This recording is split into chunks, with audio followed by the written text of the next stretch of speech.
Sugar Loaf Mountain is a part of a complex of 3 hills, the Brimstone Mountain, on the south here, Snake Hill, and Snake Hill. and Sugar Loaf. And in between them, the area is very wet. The Lenape, the indigenous people, had a very strong connection, like Dick was saying earlier, with the heavens and the earth, and places that were very wet, lowlands, were very important to them spiritually, in addition to being a source of food and other things. And it was also a refuge point for migratory birds. It attracted a lot of bird life. And there are actually rare things that grow on Sugar Loaf Mountain, like cactus, believe it or not. There's a rare cactus that can be found on Sugar Loaf Mountain, and some pine trees up there that are hundreds of years old.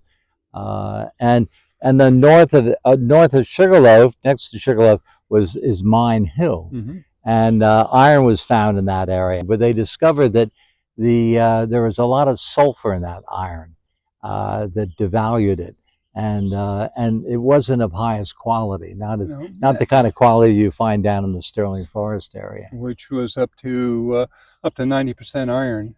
The magnetite there is really good stuff. So the rush petered out. But when you walk in that area, you can see these shafts. They're still quite visible. Behind us is the headwaters of the Otterkill, and that drains this part of the county, goes north, and eventually, I believe, to the Mootna, and then to the Hudson. Well, actually, all around us is a vast black dirt area, which was a glacially impounded lake. And over the eons, as plant and other materials decayed, it's settled into what's called a marl layer, which is basically a clay at the bottom of the lake, and then above that, organic material, which we call locally black dirt, but in many parts of the world is referred to as mucklands. I like black dirt better. Right, exactly. But very fertile, lots of fish, eels, which was a delicacy for the Native Americans, for the Lenape. They loved eels, and that was where one of the most famous mastodons ever found, and they called it sugar. And that mastodon was dug up by a local farmer, in the DeBella family, and now is in the museum in the Orange Community College. Community College. Orange County is the mastodon capital of the world. Roughly between 50 and 60 mastodons have been excavated out of Orange County, mostly in these black dirt areas. Among the earliest ones was peel excavation that President Jefferson sponsored in 1802 in Montgomery.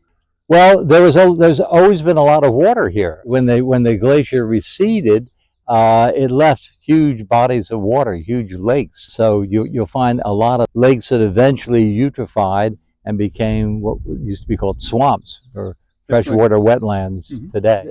The mountain is owned by the Orange County Land Trust, which is a private nonprofit trust that is buying land and protecting it throughout Orange County. But that land was owned by one family, the LaRue family, from the 1750s right up until about the 1980s, I would say, when the Palmer family purchased it, and they owned it right up until just this past year, 2024, when they sold it to the Orange County Land Trust. The Land Trust will, within a year, I would say, have trails there and benches and facilities where you can access the mountain at different points, north, south, east, and west. And that is contiguous with another huge state park, the Goose Pond Mountain State Park. And that is contiguous to Harriman State Park, which is contiguous to Bear Mountain State Park. And you put them all together, and you're looking at tens of thousands of land that are now under protection.